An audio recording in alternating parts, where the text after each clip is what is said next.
ಸದ್ಗುರು ಸಿದ್ಧಾರೂಢ ಕಥಾಮೃತದ ನಾಲ್ಕನೇ ಅಧ್ಯಾಯ. ನಾಲ್ಕನೇ ಅಧ್ಯಾಯದ ಪೂರ್ವದಲ್ಲಿ ಶ್ರೀ ಗ್ರಂಥ ಮಹಾತ್ಮೆ. ಶ್ರೀ ಗಣೇಶಾಯ ನಮಃ. ಶ್ರೀ ಗುರು ಸಿದ್ಧಾರೂಢಾಯ ನಮಃ. 4 ವೇದ, 6 ಶಾಸ್ತ್ರ, 18 ಪುರಾಣ, 28 ದಿವ್ಯ ಆಗಮಗಳ ಸರ್ವಸಾರಭೂತವಾದ ಶ್ರೀ ಸಿದ್ಧ ಪುರುಷನ ಈ ಪವಿತ್ರವಾದ ಚರಿತ್ರೆಯನ್ನು ನಿತ್ಯವೂ ಶ್ರದ್ಧೆಯಿಂದ ಓದುವ, ಕೇಳುವ, ಪೂಜಿಸುವ ಸರ್ವಭಕ್ತರಿಗೆ ಧರ್ಮ, ಅರ್ಥ, ಕಾಮ, ಮೋಕ್ಷಗಳು ಸಿದ್ಧಿಸುವವು.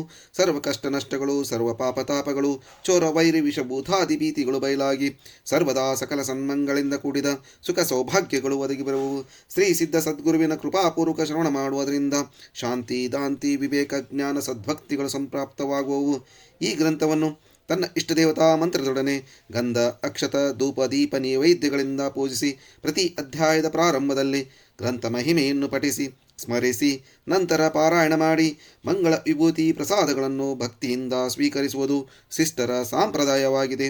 ಇತಿ ಗ್ರಂಥ ಮಹಾತ್ಮೆ ಸಮಾಪ್ತಿ. ಓಂ ತತ್ಸತ್. ಧರೆಯೊಳ ಜ್ಞಾನವನ್ನು ತೊಲಗಿಸಿ ಜ್ಞಾನ ಸೂರ್ಯನ ತೋರಿದ ಗುರುವರನು ತಾ ಸಾಂಪ್ರದಾಯಕ್ಕನುಗುಣದಿಸಲಿ ನಟಿಸಿದ. ಗುರುಗಳನ್ನು ಶೋಧಿಸಿ ಅವರ ಬಹು ಸೇವೆಯಂ ಶೋಷಿಸಿದನು. ವರ ಸ್ವರೂಪ ಜ್ಞಾನ ಪಡೆದು ಮುಮುಕ್ಷುಗಳಿಗನುಸಾರವಾದನು. ಶ್ರೀ ಸದ್ಗುರುನಾಥನೇ, ಯಾವ ನಿನ್ನಯ ದರ್ಶನೇಚ್ಛೆಯಿಂದ ದೇವಾದಿಕರು ದಾರುಣವಾದ ತಪಸ್ಸು ಮಾಡುವರು ಮತ್ತು ಯಾವ ಚಾರಣ ತೀರ್ಥವು ತ್ರೈಲೋಕ್ಯ ಪಾವನವಾಗಿರುವುದು, ಅಂಥ ದಯಾಗಣನಾದ ಸಿದ್ಧರಾಜನೇ ನೀನಿರುವಿ. ಲೋಕದಲ್ಲಿ ಶಿಷ್ಯ ಸಂಪ್ರದಾಯವನ್ನು ಉಪದೇಶಿಸಬೇಕು ಎಂದು ನೀನು ಪೂರ್ಣ ಜ್ಞಾನಮಯನಾಗಿದ್ದರೂ ಗುರು ಶೋಧನ ದಿಶೆಯಿಂದ ಹೊರಟಿರುವಿ. ಇರಲಿ, ಈಗ ಕಥಾನುಸಂಧಾನವೇನೆಂದರೆ, ಸಿದ್ಧನು ಏಕಾಂಗಿಯಾಗಿ ಹೊರಟು ಎಲ್ಲೆಲ್ಲಿ ಸಾಧು ಮಹಾತ್ಮರು ಇದ್ದಾರೆ ಎಂದು ಜನರನ್ನು ಕುರಿತು ವಿಚಾರಿಸುತ್ತಾ ಅಲ್ಲಲ್ಲಿ ಮಹಾಪುರುಷರ ದರ್ಶನ ತೆಗೆದುಕೊಳ್ಳುತ್ತಾ ಯಾರಿಂದಲೂ ಮನಸ್ಸಿಗೆ ಸಮಾಧಾನವಾಗದೆ ಸದ್ಗುರುನಾಥನನ್ನು ಹುಡುಕುತ್ತಾ ಹೈದರಾಬಾದ್ ಗೋವಳಕೊಂಡಗಳು ನೋಡಿ ತಿಮರಲಂಕನ ಭವ್ಯ ಗುಹೆಯನ್ನು ಕಂಡು ಅದರೊಳಗೆ ಹೋಗಿ ಕುಳಿತುಕೊಂಡನು. ಅಲ್ಲಿ ಧ್ಯಾನ ಮಾಡುತ್ತಾ ಬಹುದಿವಸ ಕ್ರಮಿಸಿ ಚಿತ್ತೈಕಾಗ್ರತೆ ಪ್ರಸಾದದಿಂದ ಸದ್ಗುರುವು ದಕ್ಷಿಣ ದೇಶದಲ್ಲಿ ದಕ್ಷಿಣಾಮೂರ್ತಿ ಸಾಂಪ್ರದಾಯಿಕವೆನಿಸುವುದರಿಂದ ತಿಳಿಯಿತು. ಅಲ್ಲೇ ತನಗೆ ಗುರುಪ್ರಾಪ್ತಿಯಾಗುವುದೆಂದು ಚಿತ್ರದಲ್ಲಿ ತಿಳಿದು ಆ ಸ್ಥಾನ ಬಿಟ್ಟು ಹೊರಟು ಶ್ರೀಶೈಲ ಕ್ಷೇತ್ರಕ್ಕೆ ತೆರಳಿದನು. ಅಲ್ಲಿ ಸೂರ್ಯ ಸಿಂಹಾಸನದ ಮಠಾಧಿಕಾರಿಯಾದ ಸ್ವಾಮಿಗಳಿಗೆ ನಮಸ್ಕರಿಸಿ ಜ್ಞಾನ ಸಾಧನೆಯನ್ನು, ಚಿತ್ತಶುದ್ಧಿ ಹೇಗಾಗಬೇಕೆಂಬುದನ್ನು ವಿಚಾರಿಸಿದನು. ಈ ಪ್ರಸಂಗದಲ್ಲಿ ಇಬ್ಬರಿಗೂ ಬಹಳ ಹೊತ್ತು ಸಂವಾದ ನಡೆಯಿತು. ಆಮೇಲೆ ಸ್ವಾಮೀಜಿಯವರು ಮನಸ್ಸಿನಲ್ಲಿ ವಿಚಾರಿಸುತ್ತಾರೆ, ಈ ಬಾಲಕನು ಬಹು ಜನ್ಮಗಳಿಂದ ಯೋಗ ಸಾಧನದಲ್ಲಿ ಪ್ರವರ್ತಿಸುತ್ತಿರುವಂತೆ ತೋರುತ್ತದೆ. ಆ ಸಂಸ್ಕಾರದಿಂದ ಈ ಜನ್ಮದಲ್ಲಿ ಬಾಲ್ಯತ್ವದಿಂದಲೇ ಜ್ಞಾನ ಸಾಧನದಲ್ಲಿ ಪ್ರವರ್ತಿಸಿರುವನು. ಹಾಗಲ್ಲದಿದ್ದರೆ ಈತನು ದೇವಾಂಶನಿರುವನು. ಹೀಗೆ ತಿಳಿದುಕೊಂಡು ಸಿದ್ಧಮುನಿಯನ್ನು ಬಹು ಆದರದಿಂದ ಪೂಜಿಸಿದರು. ಅಲ್ಲಿ ಪೂಜೆಯನ್ನು ಸ್ವೀಕರಿಸಿ ಸಿದ್ಧನು ಮುಂದಕ್ಕೆ ಹೊರಟನು. ಗುರುವು ಬ್ರಹ್ಮವೇತ್ತನು, ವೇದಾಂತ ಪಾರಂಗತನು ಇದ್ದು ಉಪನಿಷದರ್ಥವನ್ನು ಮುಮುಕ್ಷುಗಳಿಗೆ ಸ್ಪಷ್ಟವಾಗಿ ತಿಳಿಸಬಲ್ಲವನಾಗಬೇಕು ಎಂದು ಹೀಗೆ ಮನಸ್ಸಿನಲ್ಲಿ ಅಂದುಕೊಳ್ಳುತ್ತಾ ಸಿದ್ಧನು ರಾಚೋಟಿ ಸ್ಥಾನದಲ್ಲಿ ಸಂಚರಿಸುತ್ತಾ ವೀರಭದ್ರಾದಿ ನವನಂದಿಗಳನ್ನು ನೋಡಿಕೊಳ್ಳುತ್ತಾ ದಕ್ಷಿಣ ದಿಕ್ಕಿಗೆ ಹೊರಟು ಹೋದನು. ಪ್ರಾಪ್ತವಾದ ಶರೀರ ದುಃಖಗಳನ್ನು ಮನಸ್ಸಿಗೆ ಹತ್ತಗೊಡದೆ ಅನ್ನಾದಿಗಳ ವರ್ಜನೆಯಿಂದ ದೇಹವನ್ನು ದಂಡಿಸುತ್ತಿರುವನು. ಇದರಿಂದ ಸರ್ವ ವಾಸನು ಸಹ ತ್ಯಾಗನಾಗಿ ಚಿತ್ತಶುದ್ಧಿಯು ಸಹಜವಾಗಿ ಘಟಿಸಿತು. ಹೃದಯದಲ್ಲಿ ಸದ್ಗುರುವನ್ನು ಅಖಂಡವಾಗಿ ಧ್ಯಾನಿಸುತ್ತಾ ಕ್ಷೇತ್ರಗಳನ್ನು ನೋಡುತ್ತಾ ಹೋಗುತ್ತಿರುವಾಗ ಯಾವ ಸದ್ಗುರುವಿನ ಕೃಪೆಯಿಂದ ಸರ್ವಮಾಯ ನಿರಸನವಾಗಿರುವುದು ಮತ್ತು ಸತ್ಯವಾದ ಬ್ರಹ್ಮವು ಪ್ರಕಾಶಿಸುವುದು ಆತನ ದರ್ಶನ ದಿಶೆಯಿಂದ ಮನಸ್ಸಿನಲ್ಲಿ ಬಹು ತಳಮಳಿಸುತ್ತಿದ್ದನು. ಬಹು ತಾಪದಿಂದ ಸಿದ್ಧನೆನ್ನುತ್ತಾನೆ, ಸದ್ಗುರು ಯಾಕೆ ದರ್ಶನ ತೋರುವುದಿಲ್ಲ? ಹೇ ಸದ್ಗುರುನಾಥ, ಈ ಬಾಲಕನ ಮೇಲೆ ಕೃಪೆ ಮಾಡಿ ನಿನ್ನ ಸುಗುಣ ರೂಪವನ್ನು ಕಣ್ಣಿಗೆ ತೋರಿಸುವಂತನಾಗು.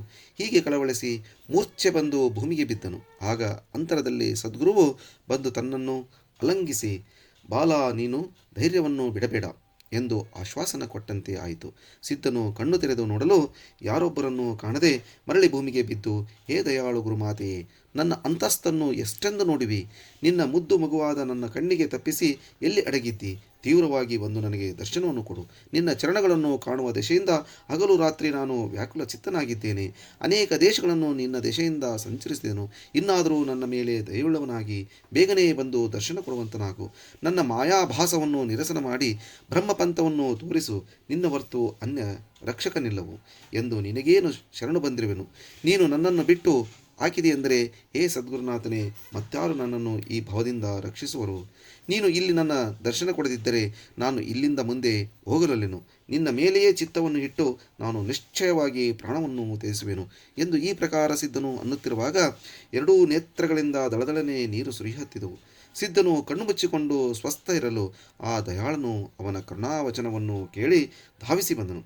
ಒಬ್ಬ ವೃದ್ಧ ಸಾಧು ವೇಷವನ್ನು ತೊಟ್ಟು ಸಿದ್ಧನ ಸಮೀಪ ಬಂದು ನಿಂತು ಆ ದೀನ ದಯಾಳುವಾದ ಸದ್ಗುರುನಾಥನು ಆತನ ಕೈ ಹಿಡಿದು ಎಬ್ಬಿಸಿ, ಹೇ ಬಾಳ, ನೀನು ಯಾವಾತನಿರುವಿ ಎಂದು ಕೇಳಿದನು. ಅದನ್ನು ಕೇಳಿ ಸಿದ್ಧನು ಕಣ್ಣು ತೆರೆದು ವೃದ್ಧನನ್ನು ಕೊಂಡು, ಹೇ ತಾತ, ಆ ಸದ್ಗುರುರಾಜನು ಎಷ್ಟು ಹುಡುಕಿದರೂ ನನಗೆ ಸಿಗಲಿಲ್ಲ. ಹೇ ದೀನಬಂಧುವೆ, ನಿನಗೆ ನಾನು ಶರಣು ಬಂದಿರುತ್ತೇನೆ. ಶೀಘ್ರವಾಗಿ ಆತನನ್ನು ನನಗೆ ತೋರಿಸುವಂತನಾಗು, ಇಲ್ಲದಿದ್ದರೆ ನನ್ನ ಪ್ರಾಣ ಹೋಗುವುದು ಎಂದು ಅಂದನು. ಇದನ್ನು ಕೇಳಿದ ಸದ್ಗುರುನಾಥನು ಸದ್ಗದಿತನಾಗಿ, ಹೇ ಬಾಲಕನೇ, ನೀನು ಧನ್ಯನು ಧನ್ಯನು. ನೀನೇ ಸದ್ಗುರುನಾಥನನ್ನು ವಶ ಮಾಡಿಕೊಂಡಿ. ಲೋಕದಲ್ಲಿ ಜನರು ವಿಷಯಗಳನ್ನು ಇಚ್ಛಿಸುತ್ತಿರುವಾಗ ನೀನು ಸದ್ಗುರುನಾಥನನ್ನು ಶೋಧಿಸುತ್ತಿ. ಆತನು ನಿನಗೆ ಶೀಘ್ರವಾಗಿ ಭೇಟಿಯಾಗುವನು. ಹಾಗಾದರೆ ನೀನು ಈಗಲೇ ಗುರುಗುಂಟಿಯಲ್ಲಿರುವ ಅಮರಗೊಂಡ ಮಲ್ಲಿಕಾರ್ಜುನ ಕ್ಷೇತ್ರದ ಕಟ್ಟಿಮಠದ ಪಟ್ಟದ ಸ್ವಾಮಿಗಳಲ್ಲಿಗೆ ಹೋಗಿ ಗಜದಂಡವೆಂಬ ನಾಮಾಭಿಧಾನವುಳ್ಳ ಅವರು ವೇದಗಳ ಕರ್ಮ, ಉಪಾಸನಾ, ಜ್ಞಾನ ಇವೇ ಮೂರು ಕಾಂಡಗಳನ್ನು ವಿಧಿವತ್ ಅಧೀತರಾಗಿರುವರು. ಅವರ ವಿದ್ಯಾ ಮತ್ತು ಜ್ಞಾನವು ಸರ್ವೋತ್ಕೃಷ್ಟವಾಗಿರುವುದೆಂದು ಜನರೆನ್ನುವರು. ಅವರ ಶುಶ್ರೂಷಣೆ ಮಾಡಿದ್ದಾದರೆ ನೀನು ನಿಶ್ಚಯವಾಗಿ ಆತ್ಮಜ್ಞಾನವನ್ನು ಹೊಂದುವಿ. ಆ ಸ್ಥಾನವು ಇಲ್ಲೇ ಸಮೀಪವಿದೆ. ಇಗೋ ಆ ಗುಡ್ಡದ ಕೆಳಗಿರುವುದು ಎಂದು ಬೆರಳು ತೋರಿಸಿ ಆ ವೃದ್ಧ ರೂಪದಿಂದ ಬಂದ ಗುರುನಾಥನು ಅದೃಷ್ಟನಾದನು. ಸಿದ್ಧನಿಗಾದರೂ ನಡೆದದ್ದೆಲ್ಲ ಸ್ವಪ್ನ ಭಾವಿಸಿತು. ಆತನು ಅನ್ನುತ್ತಾನೆ, ನನಗೆ ಭೇಟಿಯಾದವನು ಸದ್ಗುರುನಾಥನೇ ಇರುವನು. ಆದರೆ ಮಾಯಾಮೋಹದಿಂದ ನನಗೆ ತಿಳಿಯದೇ ಹೋಯಿತು. ನಮನ ಸಹ ಮಾಡದೆ ಹೋದೆನು. ಆದರೂ ಇದೇ ಗುರು ಆಜ್ಞೆ ಎಂದು ಮನ್ನಿಸಿ ಆ ಸ್ಥಾನಕ್ಕೆ ನಾನು ಹೋಗಿ ಗಜದಂಡ ಗುರುಗಳಿಗೆ ಭೇಟಿಯಾಗಿ ಸೇವೆಯ ಯಾಚನೆ ಮಾಡಬೇಕು. ಈಗಂದುಕೊಂಡು ಅದೇ ದಿವಸ ಗುಡಗುಂಟಿಗೆ ಹೋಗಿ ದೇವಾಲಯದ ದ್ವಾರದಲ್ಲಿ ಹೊರಗೆ ಸ್ವಾಮಿಗಳ ದಾರಿ ನೋಡುತ್ತಾ ನಿಂತುಕೊಂಡನು. ಲಿಂಗ ಪೂಜೆಯಾದ ತರುವಾಯ ಗಜದಂಡ ಸ್ವಾಮಿಗಳು ಹೊರಗೆ ಬಂದರು. ಕೂಡಲೇ ಸಿದ್ಧನು ನೆಲಕ್ಕೆ ಬಿದ್ದು ಸಾಷ್ಟಾಂಗ ನಮಸ್ಕಾರ ಮಾಡಿ ಎದ್ದು ನಿಂತು ಅಂಜಲಿಬದ್ಧನಾಗಿ ಅತ್ಯಂತ ದೈನ್ಯ ಭಾವದಿಂದ ಪ್ರಾರ್ಥಿಸುತ್ತಾನೆ, ಹೇ ಸದ್ಗುರುವೇ, ನೀನು ಬ್ರಹ್ಮಾನಂದ ಮೂರ್ತಿಯು, ಸರ್ವರಿಗೂ ಸುಖದಾಯಕನಾಗಿದ್ದಿ. ನೀನು ಅಖಂಡ ಜ್ಞಾನರೂಪನಾಗಿದ್ದು ದ್ವಂದ್ವಾತೀತನಿರುವಿ. ನಿನ್ನ ರೂಪವು ಆಕಾಶದಂತೆ ಪೂರ್ಣವೂ ಸರ್ವವ್ಯಾಪಿಯೂ ಆಗಿದ್ದು ನಿನ್ನಲ್ಲಿ ಪ್ರಪಂಚವು ಅತ್ಯಂತ ಲೋಪವಾಗಿರುವುದು. ನೀನು ಏಕರೂಪವಾಗಿ ಅಖಂಡ ಸಚ್ಚಿತ್ ಸ್ವರೂಪನಾಗಿದ್ದಿ. ಅಂತಃಕರಣದಲ್ಲಿ ಸಾಕ್ಷಿಯಾಗಿದ್ದು ಸರ್ವಭೂತಗಳಲ್ಲಿ ನೀನು ಅಂತರ್ಯಾಮಿಯಾಗಿರುತ್ತಿ. ನೀನು ಮನಬುದ್ಧಿ ಅತೀತನಾಗಿದ್ದು ತ್ರಿಗುಣಗಳು ನಿನಗೆ ಹತ್ತುವುದಿಲ್ಲ. ಈ ಪ್ರಕಾರ ಹೇ ಸದ್ಗುರುನಾಥ, ನಿನ್ನ ಸ್ವರೂಪ ಇದ್ದರೂ ನೀನು ಈಗ ಸದ್ಗುಣ ರೂಪವನ್ನು ತೊಟ್ಟು ಜೀವರಿಗೆ ಜ್ಞಾನದಾತನಾಗಿ ಅವರ ಉದ್ಧಾರವನ್ನು ಮಾಡುವಿ. ನಾನು ಮಾಯೆಯಿಂದ ಬಹಳ ಕಾಡಿಸಿಕೊಂಡು ನಾನೀಗ ಶರಣು ಬಂದಿರುವೆನು. ನಿನ್ನಿಂದ ಉದ್ಧತನಾಗಿದ್ದರೂ ನಾನು ಸಂಸಾರದಲ್ಲಿ ಬಿದ್ದು ವ್ಯರ್ಥವಾಗಿ ನಾಶವಾಗುತ್ತೇನೆ. ಆದ್ದರಿಂದ ನನ್ನ ಪ್ರಪಂಚ ಭ್ರಾಂತಿ ಸಮೂಲ ಹೋಗಿ ನಾನು ಉದ್ಧಾರವಾಗುವಂತೆ ಉಪಾಯವನ್ನು ಮಾಡುವವನಾಗು. ಈ ಪ್ರಕಾರ ಕರುಣಾವಚನದಿಂದ ಯುಕ್ತನಾದ ಪ್ರಾರ್ಥನೆಯನ್ನು ಕೇಳಿ ಗುರುಗಳು ಕಳವಳಗೊಂಡರು. ಸಿದ್ಧನ ಶ್ರದ್ಧಾಭಕ್ತಿಗಳು ಪರೀಕ್ಷಿಸುವ ದಿಶೆಯಿಂದ ಬಾಹ್ಯ ತಿರಸ್ಕಾರದಿಂದ ಅವರ ಕಡೆಗೆ ನೋಡದೆ ಅತ್ತ ಸರಿ ಅಂದು ಉದಾಸೀನ ಮಾಡಿ ಬಿಟ್ಟು ಹೋದರು. ಇದರಿಂದ ಸಿದ್ಧನು ಖಿನ್ನ ಮನಸ್ಕನಾಗದೆ ಸದ್ಗುರುಗಳ ಮಠಕ್ಕೆ ಹೋಗಿ ಅತ್ಯಂತ ನಿರಭಿಮಾನದಿಂದ ಗುರುಸೇವೆಯನ್ನು ಮಾಡತೊಡಗಿದನು. ಆತನು ನಿತ್ಯದಲ್ಲಿ ಗುರುವಿನ ಕುದುರೆಲಾಯವನ್ನು ಸ್ವಚ್ಛ ಮಾಡುತ್ತಾ ಲದ್ದಿಯನ್ನು ತಾನೇ ಸ್ವಹಸ್ತದಿಂದ ಬಳಿಯುವನು. ಮಠದ ಅಂಗಳದಲ್ಲಿ ಸಂಹಾರ್ಜನೆ ಮಾಡಿ ಕಸ ಹೊಡೆದು ಶುಚಿ ಮಾಡುವನು.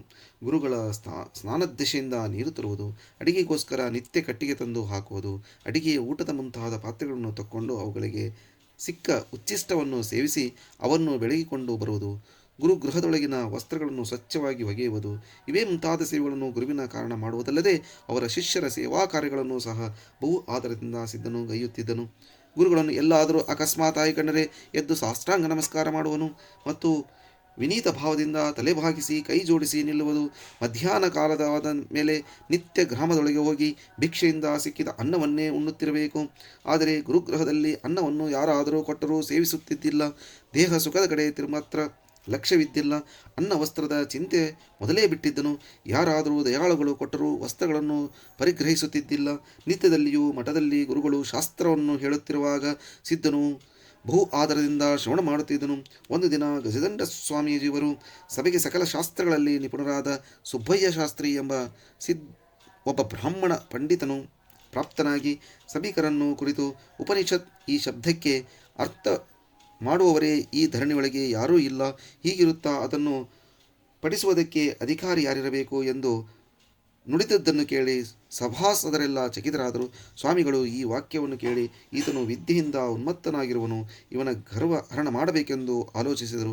ಅಷ್ಟರಲ್ಲಿ ಸಿದ್ಧನಾಥನು ಎದ್ದು ಬಂದು ವಿನೀತ ಭಾವದಿಂದ ಸದ್ಗುರುಗಳ ಮುಂದೆ ಕೈ ಜೋಡಿಸಿ ನಿಂತು, ಹೇ ಮಹಾಸ್ವಾಮಿ, ನನ್ನ ವಿನಂತಿಯನ್ನು ಪರಾಮರ್ಶಿಸಬೇಕು. ನನಗೆ ತಾವು ಆಜ್ಞೆಯನ್ನು ಕೊಟ್ಟಿದ್ದಾದರೆ ಈ ಶಾಸ್ತ್ರಿಯು ನುಡಿದ ವಚನವನ್ನು ನಾನು ಖಂಡನ ಮಾಡುವೆನು ಎಂದು ಹೇಳಿದ್ದು ಕೇಳಿ ಗುರುಗಳು ಸಿದ್ಧನಿಗೆ ಆಜ್ಞೆಯನ್ನು ಕೊಟ್ಟರು. ಆಗ ಸಿದ್ಧನು ಶಾಸ್ತ್ರಿಯನ್ನು ಕುರಿತು, ಉಪನಿಷತ್ ಶಬ್ದದಿಂದ ಬ್ರಹ್ಮಾತ್ಮರುಗಳಿಗೆ ಪೂರ್ಣ ಐಕ್ಯತೆಯು ಹೇಳಲ್ಪಡುತ್ತದೆ. ಇದಕ್ಕೆ ಬ್ರಹ್ಮವಿದ್ಯೆ ಎಂದು ಅನ್ನುವರು. ಯಾಕೆಂದರೆ ಉಪನಿಷತ್ ವಾಕ್ಯಗಳಿಂದ ಅಂತಃಕರಣದಲ್ಲಿ ಐಕ್ಯಬಹುದ ಉಂಟಾಗುವುದು. ಆದ್ದರಿಂದ ಉಪನಿಷತ್ ವಾಣಿಯು ಬ್ರಹ್ಮವಿದ್ಯೆ ಎಂದು ಹೇಳಲ್ಪಟ್ಟಿತು ಎಂದು ಅಂದದ್ದು ಕೇಳಿ ಶಾಸ್ತ್ರಿಯು, ಉಪನಿಷತ್ತುಗಳಿಗೆ ವಿದ್ಯೆ ಎಂದು ಹೇಗೆನ್ನಬೇಕು ಎಂದು ಕೇಳಿದ್ದಕ್ಕೆ ಸಿದ್ಧನು, ಉಪನಿಷತ್ತುಗಳೇ ಸತ್ಯವಾದ ವಿದ್ಯೆಯು.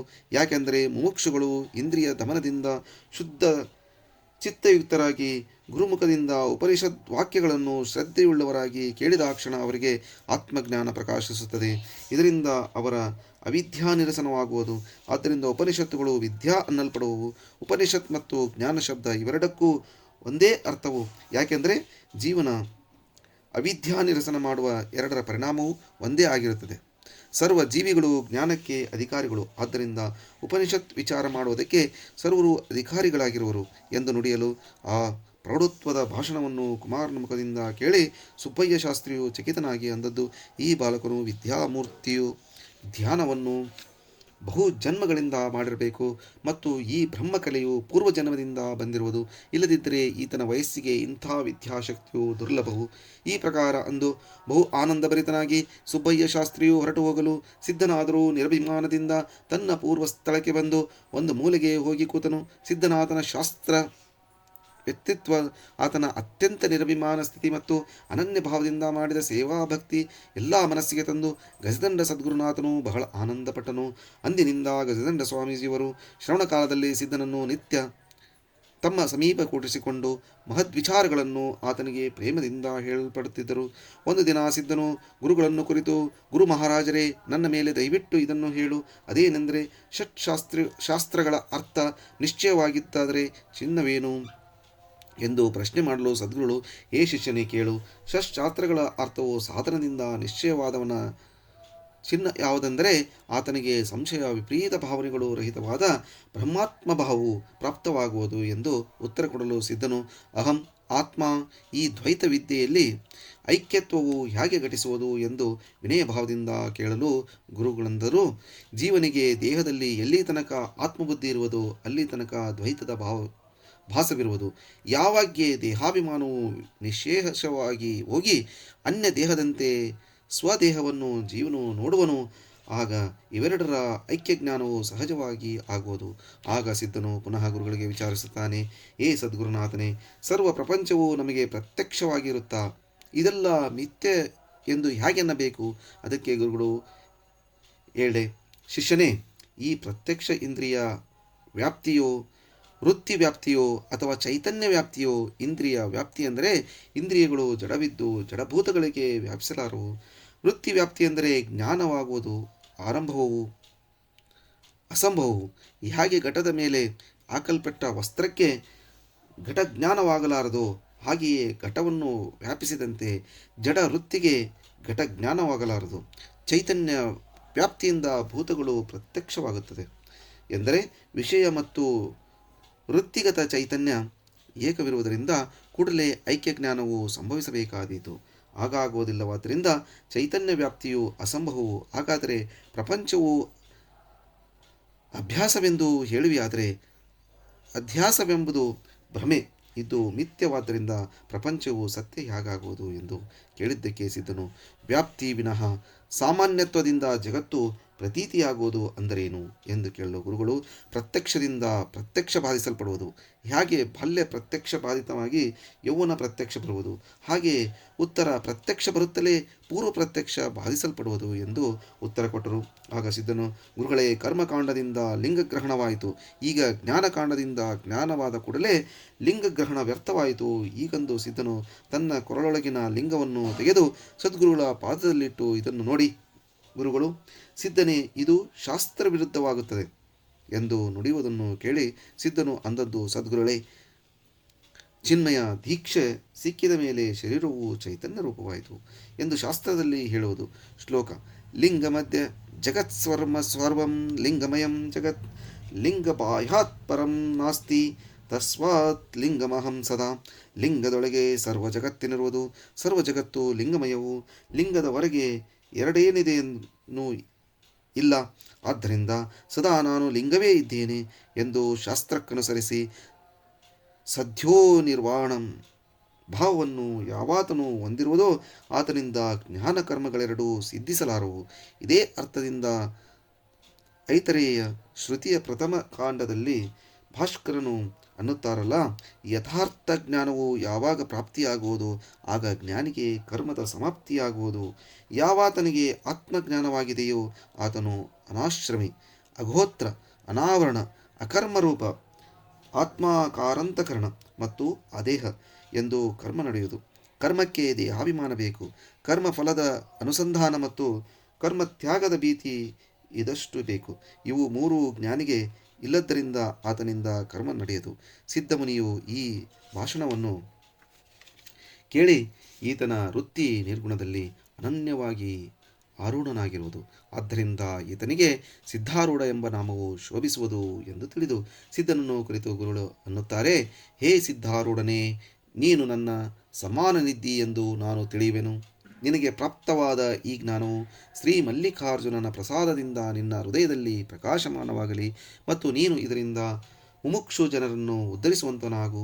ಗಜದಂಡ ಸದ್ಗುರುಗಳು ಹೀಗೆನ್ನುವಾಗ ಬಹು ಆನಂದದಿಂದ ಗದ್ಗದಿತರಾಗಿ ಪ್ರೇಮದಿಂದ ಸಿದ್ಧನನ್ನು ಅಪ್ಪಿಕೊಂಡರು.